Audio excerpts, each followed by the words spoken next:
రాత్రి సుమారు 12 గంటలకి రాహుల్కి దాహం వేయడంతో కిచెన్కెళ్లాడు. కాని ఫ్రిడ్జ్లో నీళ్లు లేవు, పాట్లో కూడా నీళ్లు లేవు. రాహుల్ మేడ మీదకి వెళ్లి టార్చ్ చేసి ట్యాంక్ ని చెక్ చేసి చూస్తే అక్కడ కూడా నీళ్లు లేవు. నిన్న రాత్రి వరకు ట్యాంక్ నిండుగానే ఉన్నది, ఏమై ఉంటుంది? అప్పుడే దగ్గరనుండా గుంటలుండి ఎవరో స్నానం చేసే శబ్దం వినిపించింది. అటును చూసినప్పుడు అతను భయపడిపోయాడు. నిన్న రాత్రి వరకు ఈ గుంట ఖాళీగానే ఉన్నది, ఇప్పుడు నీళ్లెలా వచ్చాయి? దయ్యం దయ్యం. సో లాజికల్ ఆర్మీ, రాహుల్కి అందుకెలా అనిపించింది? ఆలోచించండి.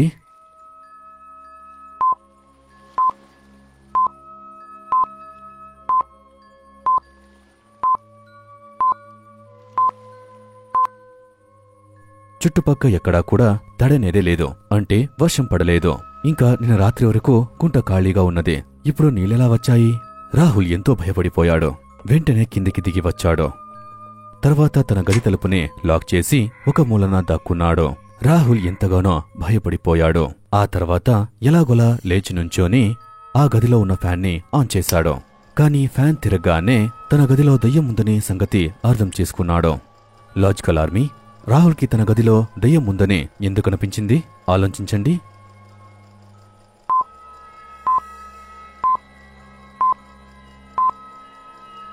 లాజికల్ ఆర్మీ, ఫ్యాన్ని జాగ్రత్తగా గమనించండి. ఆ ఫ్యాన్ యాంటీ క్లాక్ వైజ్ లో తిరుగుతుంది. అదెలా సాధ్యమవుతుంది? ఎందుకంటే టేబుల్ ఫ్యాన్ ఎప్పుడూ క్లాక్ వైజే తిరగాలి. ఇంకా ఆ ఫ్యాన్ వెనకాల ఒక షాడో కూడా ఉంది. రాహుల్ వెంటనే పరిగెట్టుకుని తన మొబైల్లో సిటీ లోకల్లా ఫేమస్ గోస్ట్ హంటర్ అయిన యష్ కి కాల్ చేశాడు. యష్ అప్పుడు తన ఇంట్లో దయ్యాలపైన ఎక్స్పెరిమెంట్ చేస్తూ ఉన్నాడు. అతని ఇంట్లో దయ్యాల కోసం ఒక ల్యాబ్ ఉన్నది. రాహుల్ నుండి కాల్ రాగానే యష్ అతని ఇంటికి బయలుదేరాడు. యష్ రాహుల్ చెప్పిన లొకేషన్కి చేరుకున్నాడు. అక్కడ 3 ఇళ్లు ఉన్నాయి. లాజికల్ ఆర్మీ, ఏది రాహుల్ ఇల్లు? ఏనా, బీనా, సీనా? ఆలోచించండి.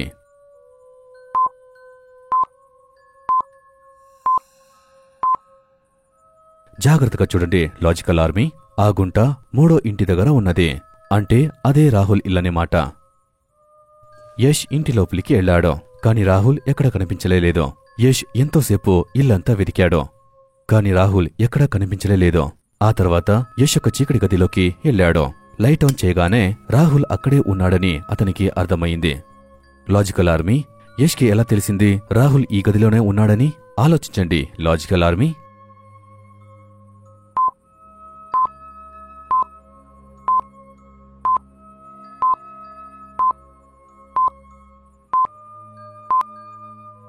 బీరువాకి వేలాడుతున్న ఆ టీషర్ట్ ని చూడండి, అది ఊగుతున్నది.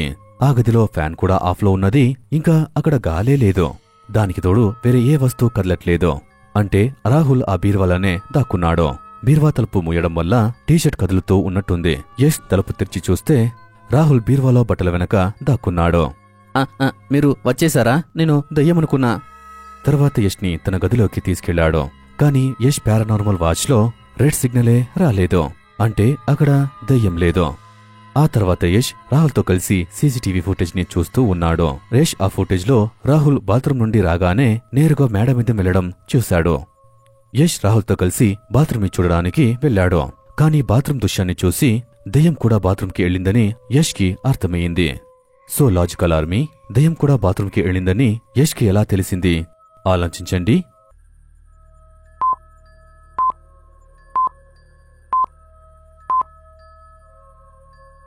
బాత్రూం బయటున్న ఫుట్ స్టెప్ ని చూడండి. రాహుల్ బాత్రూంకి వెళ్లినప్పుడు చెప్పలేసుకుని వెళ్లాడు. అతను ఇంకా కూడా ఆ చెప్పులేసుకునే ఉన్నాడు. సో బాత్రూం బయట ఆ ఫుట్ స్టెప్ ఎలా వచ్చాయి? చెప్పు గుర్తులు ఫుట్ ప్రింట్స్ గా రీప్లేస్ అవ్వవు, అంటే ఖచ్చితంగా ఇది దయ్యమే. ఆ తర్వాత యష్ రాహుల్ పాటు మేడ మీద వెళ్లి బాగా చెక్ చేశాడు. వాటర్ ట్యాంక్ వాల్ కూడా ఆఫ్ లో ఉన్నది. బహుశా దీని ఆ దయ్యమే ఆఫ్ చేసినట్టున్నది, అందుకే నీళ్లు రాలేదు. రాహుల్ వెంటనే వాల్ ని ఆన్ చేశాడు.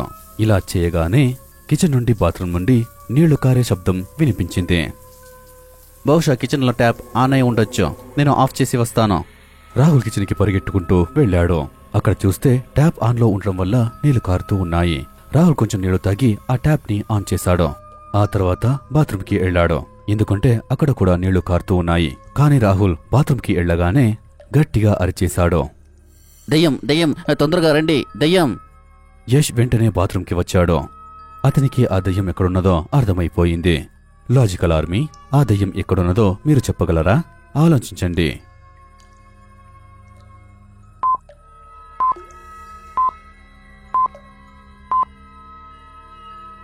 లాజికల్ ఆర్మీ జాగ్రత్తగా చూడండి. బాత్రూమ్ ట్యాప్ ఆఫ్ లో ఉన్నది.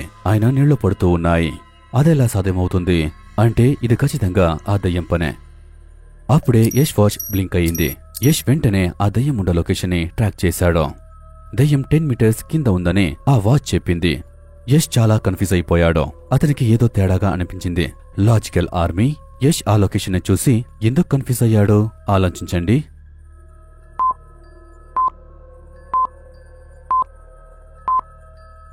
యష్ ఇంకా రాహుల్ గ్రౌండ్ ఫ్లోర్ లో ఉన్నారు. సో 10 మీటర్ కింద ఆ దయ్యం ఎలా ఉండగలదు? అప్పుడే రాహుల్ యష్ తో ఇలా అన్నాడు, సార్ మా ఇంట్లో ఒక బేస్మెంట్ కూడా ఉన్నది. యష్ కి ఇప్పుడు అన్నీ అర్థమైపోయింది. వెంటనే రాహుల్ తో పాటు బేస్మెంట్ కి చేరుకున్నాడు. అక్కడ చాలా చీకటిగా ఉన్నది. ఇక్కడ యష్ వాచ్ గట్టిగా రెడ్ సిగ్నల్ ఇస్తూ ఉన్నది. అంటే దయ్యం ఇక్కడెక్కడోనే ఉన్నది. రాహుల్ అక్కడ లైట్ ఆన్ చేశాడు. లైట్స్ ఆన్ అవ్వగానే ఆ దయ్యం ఎక్కడ ఉన్నదని యష్ కి అర్థమైంది. లాజికల్ ఆర్మీ ఆ దయ్యం ఎక్కడ దాక్కున్నదో మీరు చెప్పగలరా? బాగా ఆలోచించండి.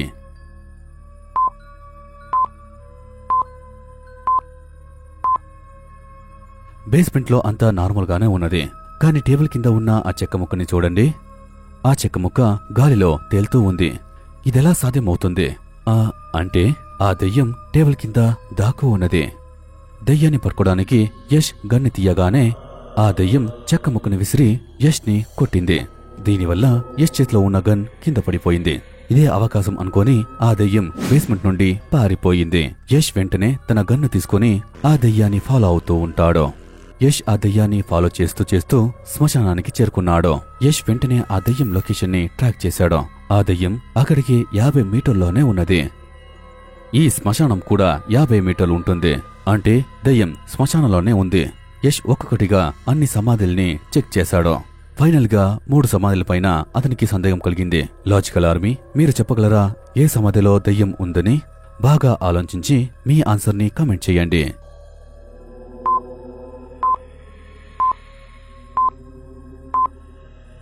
రెండో సమాధిని జాగ్రత్తగా చూడండి. దాని మీద డేట్ ఆఫ్ బర్త్ 1850 అని ఉంది. కానీ డేట్ ఆఫ్ డెత్ 2020 అని ఉంది. ఇదెలా సాధ్యమవుతుంది? ఏ మనిషి అయినా అన్ని సంవత్సరాలు బతకలేడు. అంటే అది డూప్లికేట్ సమాధి. యష్ వెంటనే తన గన్ని బయటికి తీసి బటన్ నొక్కి ఆ దయ్యాన్ని లోపలికి లాగేశాడు. బ్యాగ్ లో బంధించాడు. యష్ దయ్యాన్ని పట్టుకుని రాహుల్ ఇంటికి వెళ్లి ఇలా అన్నాడు, ఇక భయపడాల్సిన అవసరం లేదు. నేను దయ్యాన్ని పట్టేసుకున్నాను. నువ్వు హాయిగా నిద్రపో.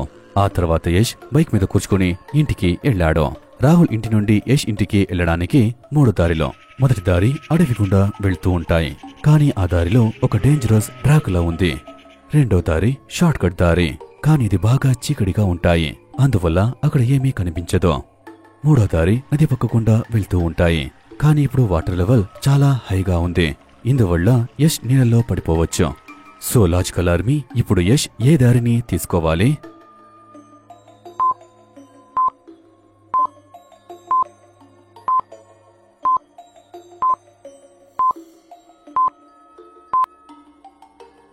మొదటి దారి డేంజరస్ అయినా కూడా యష్ కూడా మంచి గోస్ట్ హంటర్. అతను ఎవరికి భయపడడు. కానీ రెండో దారి షార్ట్ కట్ దారి. ఇంకా యష్ బైక్ చీకట్లో కూడా వెళ్ళగలదు. అందుకని యష్ రెండో దారిని సెలెక్ట్ చేసుకుని ఆ దారి గుండా ఇంటికెళ్లిపోయాడు. యష్ ఆ దయ్యాన్ని ఒక గ్లాస్ బాక్సులో బంధించేటప్పుడు దయ్యం ఇలా అంటుంది, నాకు బాగా వేడిగా ఉన్నది. అందుకే నేను రాహుల్ నీళ్ళని తీసుకొని స్నానం చేస్తూ ఉన్నాను. ప్లీజ్ నేనేదైనా చల్లటి చోటు పెట్టు. యష్ దయ్యాన్ని గ్లాస్ బాటిల్లో బంధించి ఒక చల్లటి రూమ్ లో పెట్టి హాయిగా నిద్రపోయాడు.